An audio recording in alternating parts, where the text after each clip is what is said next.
የኢትዮጵያ ነጻነት እንዳይደፈር የህዝቡ ሰላማዊ ኑሮ እንዳይታወቅ ነጭ በሀገራችንና በህዝባችን ላይ እንዳይሰለጥን ለ5 ዓመታት ሙሉ ታጥቀው የፋሽስትን ወራሪ ሰራዊት በዱር በገደል ተዋግተዋል።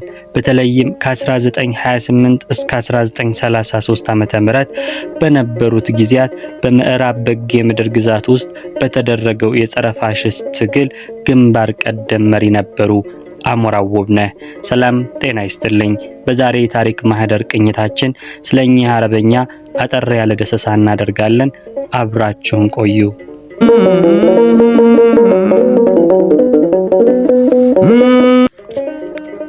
ራስ አሞራው ውብነህ ትውልዳቸው ዳባት ጃኖራ ልዩ ስሙ መረባ አስተርዮ ሜዳ በሚባል ስፍራ ነው።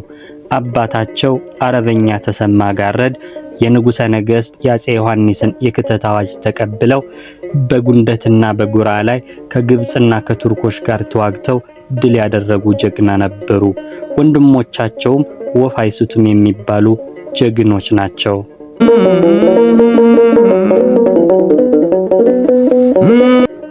የፋሽስት ኢጣሊ ሰራዊት የኢትዮጵያን ድንበር ተሻግሮ በትግሬና ኦጋዴን ወረራ ሲፈጽም ራስ አሞራው ውብነህ አዲስ አበባ ከግርማዊ ቀዳማዊ ኃይለ ሥላሴ ዘንድ ነበሩ።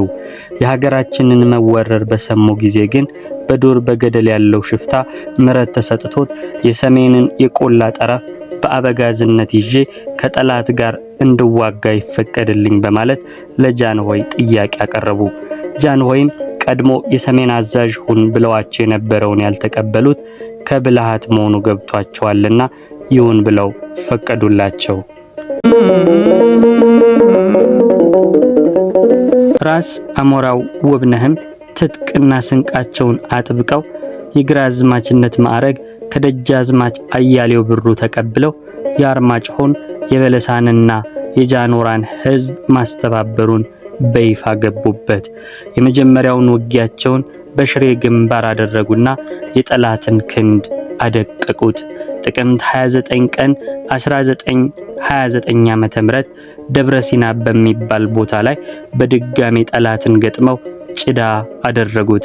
በዚህ ጊዜ ዝናቸው ሀገር መናኘት ጀመረ። ጠላትም አሞራው ውብነህን ለገደለ ሰው ከፍ ያለ ጥቅም እንደሚሰጥ እያስነገረ የባንዳውን ሆድ ማስጮህ ጀመረ።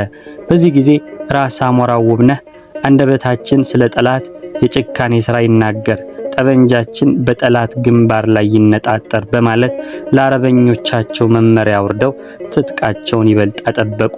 በጥር 12 ቀን 1929 ዓ.ም በጭልጋ ልዩ ስሙ ሰባ ስጌ በተባለው አካባቢ ምሽግ ሰርቶ ሰፍሮ የነበረውን የፋሽስት ጦር አደጋ ጥለው ደመሰሱት።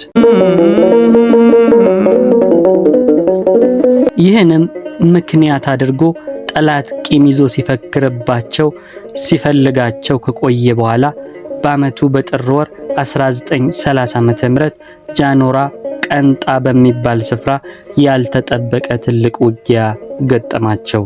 ራስ ውብነህ ተሰማ አርበኛውን አስተባብረው ጠላትን በሚገባው ቋንቋ አናግረው ውሃ አሰኝተው ያመጣውን 12000 ጦር ግማሹን ዶግ አመድ ሲያደርጉ ቀሪውን ማረኩት። በመቀጠልም በጥቅምት ወር 1931 ዓ.ም የጠላት ጦር ከጎንደር ተነስቶ በለሳ ደረሰ። አሞራው ውብነህ ጥጥ መጠበቂያ ከተባለው ተራራ አካባቢ ገጠሙት። የፋሽስት ጦርም ተደምስሶ የጦር መሪዎቹ ከጥቂት ወታደሮች ጋር በመሆን ለማምለጥ ሲሞክሩ በአረበኞች እጅ ገቡ። አሞራው ውብነህ ከበለሳው ጦርነት በኋላ ሰሜን ጃን አሞራና ደረስጌ ማርያም የነበረውን ጦር ለመግጠም ገሰገሱ። በዚያን ጊዜ በጠላት ጦር በድንገት ተከበቡ። ጀግናው አርበኛው አሞራው ውብነህ ግን ከበባውን ሰብረው ለመውጣት ለህዝቡ እንዲህ አሉት።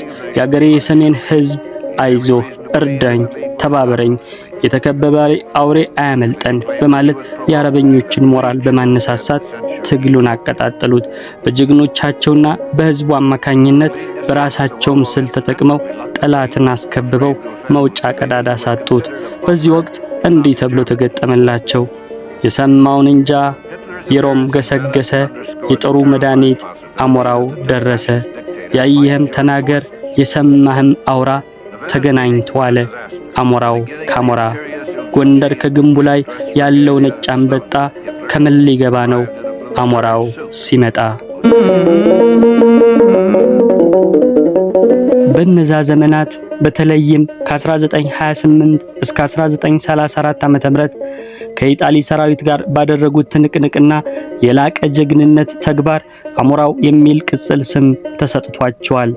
ባልታሰበና ባልተጠበቀ ስፍራ እየተገኘ አደጋ እየጣለ ጦራችንን በከፍተኛ ደረጃ የሚያጠቃ አሞራ ነው ይሉ ነበር ጣሊያኖች። ጀግናው ራስ አሞራው ከጦር ሜዳ ውሎ ጀግንነት በተጨማሪ በየስፍራው ነጋሪት እያስጎሰሙ ለሀገርና ለነጻነት ስትል ለፋሽስት ኢጣሊ እንዳትገዛ ለሀገር ሙት ተጋደል በማለት እያበረታቱ ማዕረግም እየሰጡ የጠላትን ከንቱ ምኞትና የፖለቲካ ባጭሩ እንዲቀጭ አድርገዋል። በመሆኑም እኒህ ሰው በሀገሪቱ ነጻነት በብዙ አቅጣጫ የታገሉ ስመጥር አርበኛ ለመሆን የበቁ ታላቅ ሰው ናቸው። በመጨረሻም የጸረ ፋሽስት ትግል በ1933 ዓ.ም የኢትዮጵያ አርበኞች ከእንግሊዝ ወታደሮች ጋር በመሆን ፋሽስትን በማስለቀቅ ጎንደር ደረሱ።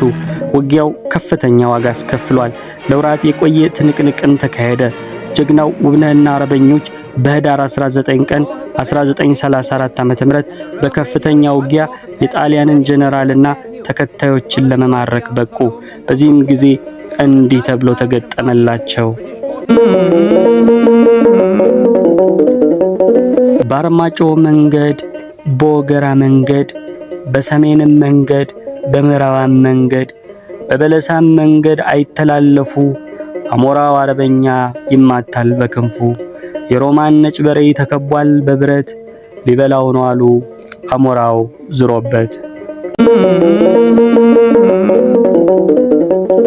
በሁለትዮሽ የጸረ ፋሽስት ትግል የጣሊያን ጦር ተሸንፎ የኢትዮጵያን አፈር ለቆ እንዲወጣ ተገደደ። ከነጻነት በኋላም እንግሊዞች ጎንደር ገብተው የራሳቸውን ሰንደቅ ዓላማ ሲሰቅሉ የተመለከቱት ራስ አሞራው ውብነህ በአገሬ ላይ የውጭ ሀገር ሰንደቅ ዓላማ አይሰቀልም በማለት እንግሊዞችን አስገድደው የእነርሱ ሰንደቅ ዓላማ ወርዶ በምትኩ የኢትዮጵያ ሰንደቅ ዓላማ እንዲሰቀል ማድረጋቸው ይታወሳል። ይህንን ተጋድሏቸውን የተመለከቱት ንጉሠ ነገሥት ቀዳማዊ ኃይለ ሥላሴ በታኅሳስ ወር 1934 ዓ.ም ራስ አሞራው ውብነህን ወደ አዲስ አበባ እንዲመጡ መልእክተኛቸውን ይልካሉ። ራስ አሞራው ውብነህም መልእክቱን ተቀብለው በአዲስ አበባ የንጉሠ ነገሥቱ ልዩ ግምጃ ቤት በነበረው ሕንፃ ላይ አንድ ክፍል ቤት ተሰጥቷቸው እንዲቀመጡ ተደረገ። በዚህም ጊዜ ከነጻነት መልስ የአፄ ኃይለ ሥላሴ መንግስት በሚፈጥረው ክፍተት ምክንያት የተዋጉለት ዓላማ ሌላ መልክ እንደነበረው ተረዱ። በነገሮች ያዝኑና ይበሳጩም ጀመር። ይባስ ተብሎም የአረበኝነት ዘመናቸው የተሰጣቸው ራስነት ዝቅ በማድረግ የደጃዝማችነት ማዕረግ እንዲሰጣቸው ተደረገ። ራስ አሞራውም በዚህን ጊዜ እኔኮ የማዕረግ ስም አልፈልግም፣ ጠላት ያወጣልኝ ስም አሞራው ብቻ ይበቃኛል በማለት ተናገሩ። በታኅሳስ ወር 1937 ዓ.ም ልዑል ራስ እምሩ ኃይለ ሥላሴ የበጌ ምድርና የሰሜን ጠቅላይ ገዥ ሆነው ተሾሙ። ራስ አሞራው ውብነህም የጠቅላይ ግዛቱ ዳይሬክተር ተብለው በጥር ወር 1937 ዓ.ም ጎንደር ገቡ። ራስ እምሩ ለአንድ ዓመት ያህል ከሰሩ በኋላ በምትካቸው ቢትወደድ አንዳርጋቸው ተሾመው መጡ።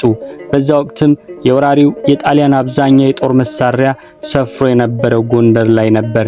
ነገር ግን ይህ ንብረት ተጭኖ ወደ ሌላ ስፍራ እንዲወሰድ ከበላይ ትዕዛዝ ተላለፈ። ራስ አሞራው በግልጽ ተቃወሙ። ተቃውሟቸውንም ይህ ሀብት ሲመዘበር ቁሚያ ላይም በማለት በገዛ ፈቃዳቸው ስራቸውን ለቀው ወደ አዲስ አበባ በመሄድ ለንጉሠ ነገሥቱ አረጋገጡላቸው።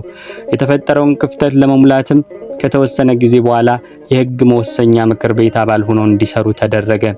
ይሁን እንጂ ስመጥሩ አርበኛ ለሀብትም ለሹመትም ሳይሆን ለሕዝብ መብት በመከራከር አዘውትረው ሲታተሩ ለብዙ ዓመታት ዘመናቸውን አሳለፉ። በመጨረሻም በጠና ታመው በተወለዱ በ94 ዓመታቸው መስከረም 5 ቀን 1975 ዓ.ም ከዚህ ዓለም በሞት ተለዩ። የቀብራቸው ስነ ስርዓትም የታዋቂ ሰዎች መካነ መቃብር በሆነው በቅድስት ሥላሴ ካቴድራል ተፈጸመ። ይህንን የታሪክ ደሰሳ ለማዘጋጀት በፍጹም ወልደ ማርያም የተዘጋጀውን ያልተዘመረላቸው ቅጽ 2ንና የከበደ ተሰማን የታሪክ ማስታወሻ የሚሉ መጽሐፍትን በዋቢነት ተጠቅሜያለሁ። ታሪክ ለነገ ስንቅ ነው። ታሪክን መርምሩ እያልኩ የዛሬውን አበቃው። ቸር